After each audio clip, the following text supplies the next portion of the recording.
So we're here with Jack Grisham with TSOL. How you doing? I'm doing good. All right. We're getting ready to have a soccer attack come by us in a second here. What now? Soccer attack? It's a soccer player attack. Come by in a second. I'm not going to edit this crap out. It's always entertaining. We're good? No, please, come on. Come on, bring it. So the best part, that's why everybody's watching it. Yeah. So, I kind of got sidetracked there. So you've got a new book. That's very cool. An American Demon, yeah. I mean, I've read about it. It's loosely based on your life, or however. I don't know. You want to describe a little bit of it? Yeah. It's based on. They can come through too. Come on, bring it. Oh, I'm sorry. That's all right. No, it's fine. We enjoy it's about it. I mean, I can't get into the whole thing, but it's basically about selfishness. Like, even if you look, and it's a little political too, even though it's not. It's about how, like, an American demon. Like, somebody go, well, what makes an American? It's because, like, a lot of our country, we've done a lot of stuff without thinking of how it's going to affect anyone else. It's like, right now, here's what we're going to do, this is what we need to do, fuck everybody else, and then it comes back to haunt us, right? So, you know, I mean, and Malcolm X, I loved it when Kennedy got shot, then Malcolm X says, the chickens have come home to roost. You guys have caused this, and now look what you're getting back. And so what it's about, the book is about me, and living so selfishly that I just go around hurting people because I just don't give a shit. There's no feelings and I don't care. I'm just going to do whatever I want. And so I act the way I do, and because of that, all that comes back is negative. And it's written from the point of being an actual demon, like not being human.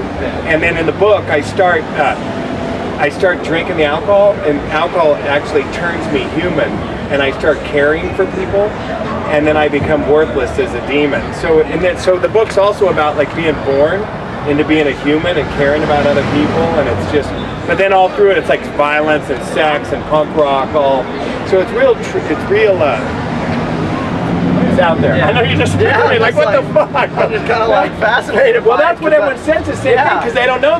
Like, a lot of people thought, oh, okay, Jack wrote a book, it's going to be about this, because everyone always wants me to tell them, hey, tell us how you made bombs, tell us how you did this, right? But this is about, I made bombs, and I did all that stuff, but those actions got me laying in a sewer ditch with a razor blade.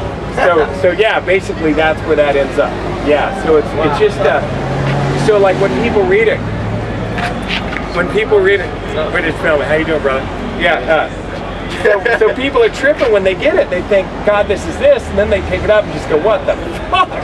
You know, and it's completely different.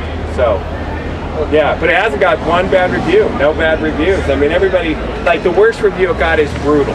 They said this is brutal. You know, meaning like, and for someone that's not, you know, like your average guy on the street's gonna pick it up and they're just gonna go, fuck, this is brutal. If they don't really look at it and think about it, you know, because there's more to it. Ronnie, you jumping in? Yeah, I want to grab your keys. The lights are on. Yeah, I know, it won't go off. Yeah, they won't go off. All right. I love all the cameos we're getting from Ron Emery, T.S.O.L just wandered in. So it's not what you think. It's not what anyone thought they were going to do. And as a matter of fact, the guys that paid for it, because they gave me money to write it, that's not what they wanted either. So it was like they just wanted a straight book about more horror stories. Like every punk rock movie I'm in, it's like, Jack, tell us about being an asshole. It's like, so in this book, it's like, I'll tell you about being an asshole. You want to know what being an asshole gets? I mean, this is what it gets. So it's real. And then there's this God character in the book, a demon, and they're hijacking bodies, and then it's like, they're like coming to me as like animals and just weird. It's real trippy. Yeah. So, anyway.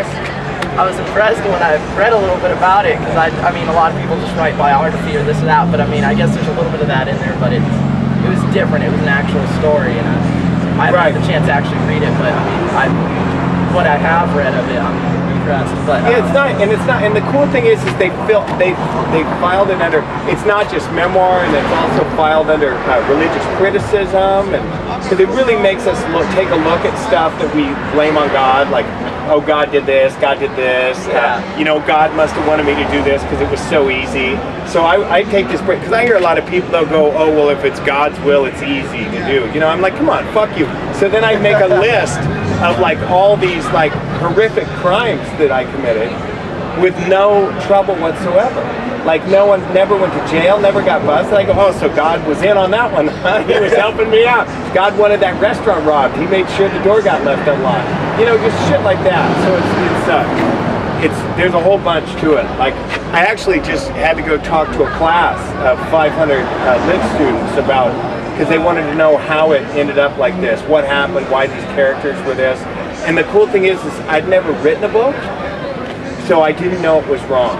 Like I didn't know what was wrong or not, so it was like just laying there with a bunch of pieces and just sticking them all together, and then out came this thing that everyone's going, oh fuck, this is great. But if I knew how to write a book, I probably wouldn't have written it like this. So, to be honest, if I had to guess, I don't think it maybe would have had the same impact that it did. Because I think that's a big part of what punk rock had, was just the fact that, you know what I mean, nobody thought about what was right or wrong in music or whatever. It's just kind of, they did what they did. You know? Yeah. It wasn't about playing good or bad. No, it's just about having fun and getting together and and that's like, see, that's what kind of bums me out too a little bit. Like when people started classifying what punk rock was.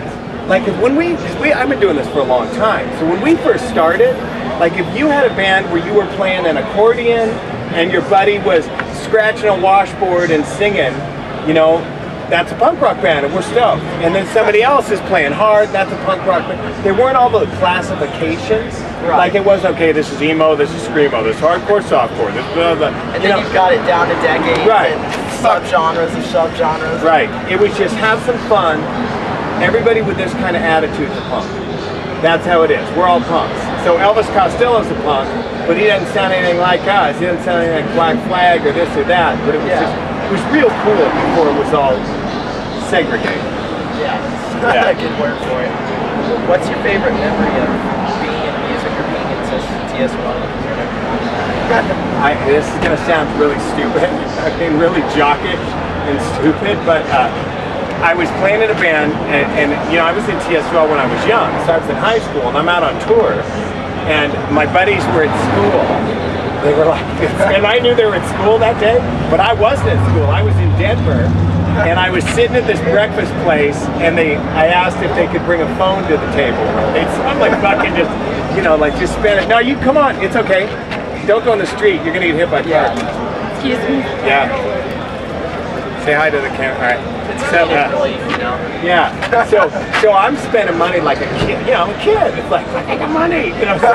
So I go to this nice breakfast restaurant, and and I order a California omelet. I still remember what I had, man. I had a California omelet and a beer. You know, I got a beer and a California omelet. They bring the phone to the table, and I make a phone call, and I call the school. I call the school I go to, and I call the payphone at the school. And everybody's getting on. It was like Ferris Bueller. You know what I mean? It's like, hey, Jack's on the phone. So it's like all my friends are getting on.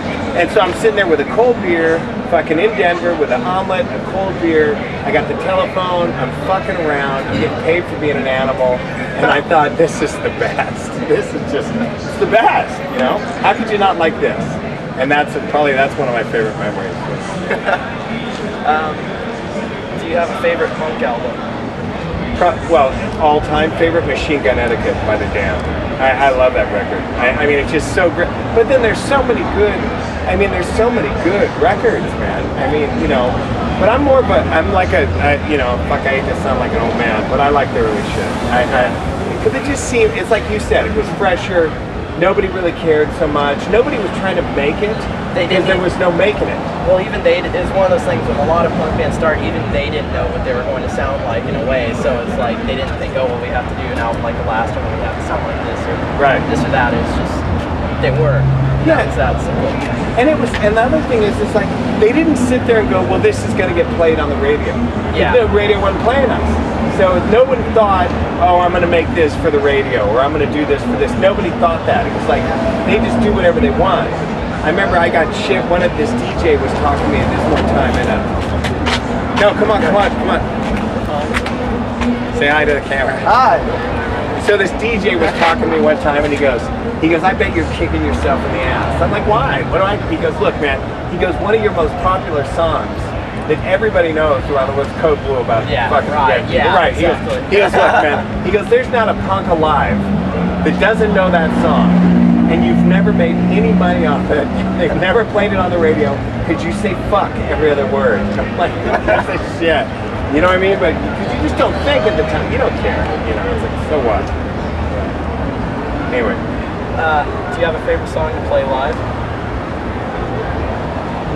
No, it's different. Sometimes it's fun to do the faster ones. You got a camera now on us. I love it. Sometimes it's fun to do the faster ones, and then sometimes the slower ones. So it just depends. It's different every time. You know, every night it's different. Some I really like some I'm stoked. Yeah. Like the minute Ron just starts getting into the guitar, and I just like, even after playing this shit for 30 fucking years, you know, you're still. How you doing? How you doing? Say hello. So even after playing this shit for 30 years, like I'm still stoked. You know what I mean? Like the drum beat will start, like some drum beat, you know, and it's like, and it's cool because sometimes I'm like, most nights I'm a fan of us. Like I dig watching us. Yeah. So like I'll walk, like after, like if I'm singing and there's a big gap, like I'll just grab water and just stand on the side of the stage and just watch the other three guys just fucking go, you know, and then I think, God, okay, I like us, you know, so it's kind of cool. He's saying move in, you should move in, you're supposed to move in. Okay. All right, anyway, yeah. So it's cool to like watch, like I still dig it. Like don't get me wrong, I don't like staying up late, this is fucked. I hate staying up late, I'm not like a late guy, because when I'm at home, I'm up at like 4 in the morning. I go in the morning, I do some Tai Chi and I go walk and do whatever, so it's like, this is fucking killing me, man. That's my one complaint. I mean, I joke how I'm like getting old timer because I hate staying out late more and more, you know? Yeah. Well, it's not, but, you know, it's who wants to do this? I don't feel like there's ever much of a point to like doing it this late. I don't know. But you can't have a punk rock show at 6 a.m. I guess not. No, it's just not the same. It's not the same.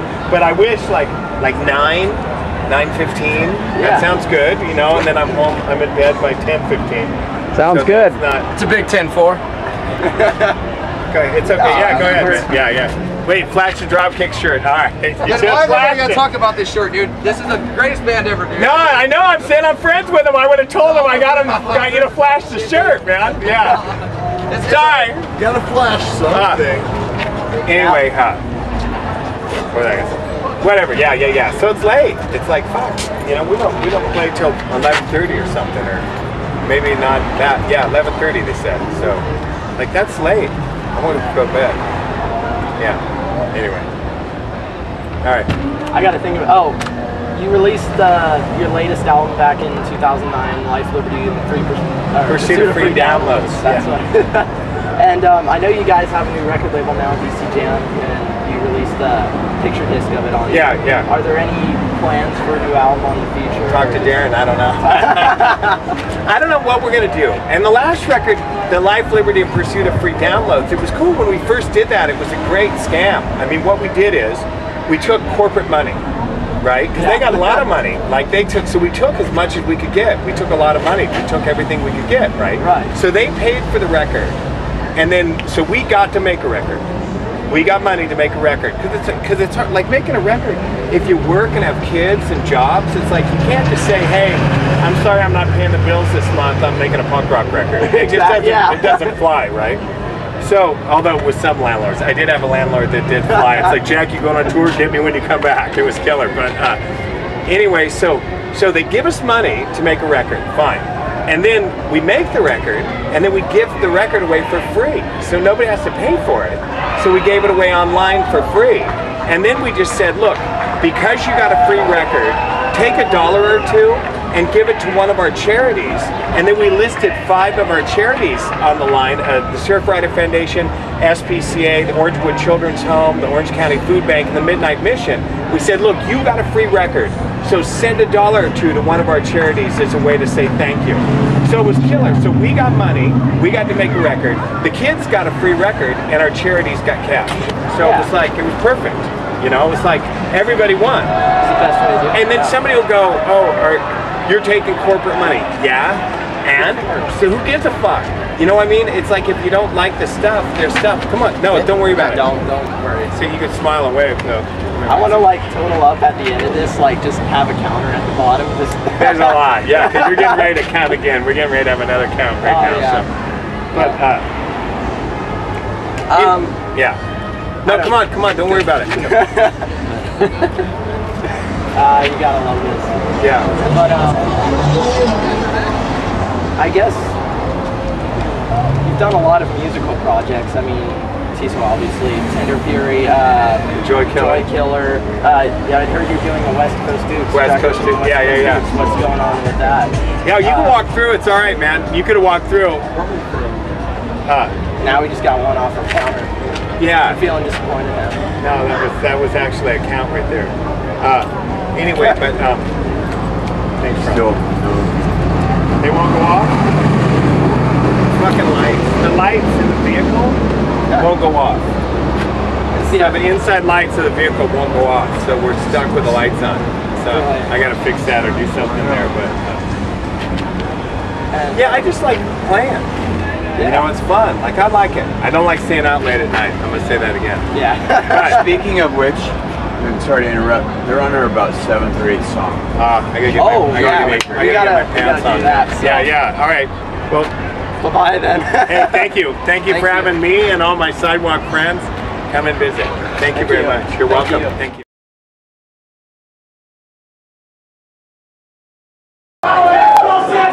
All right, wait a minute. I heard somebody yelling something about Tesco B. Who's yelling something about Tesco? Was he here? Was he recently here? You really think that I'm going to stoop that low to get involved in that argument? It's really not an argument. Let me tell you, I'll tell you exactly. You want to know what happened? I'll tell you what happened. All right. So we're in Detroit, we're playing a show. This is when I was still getting a little sauced. So I'm a little fucked up. I wake up the next morning in bed with Tesco in the morning. I roll over and I looked at him and I thought, I looked him right in the face and I said, oh my God, did I actually fuck you? And then he said, you son of a bitch, you sissy son of a bitch.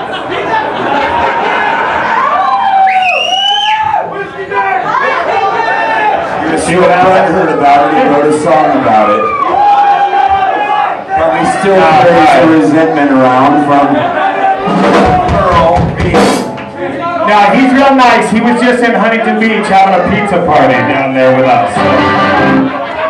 Very nice. Half the shit you guys read about, it wasn't true in the first place. So.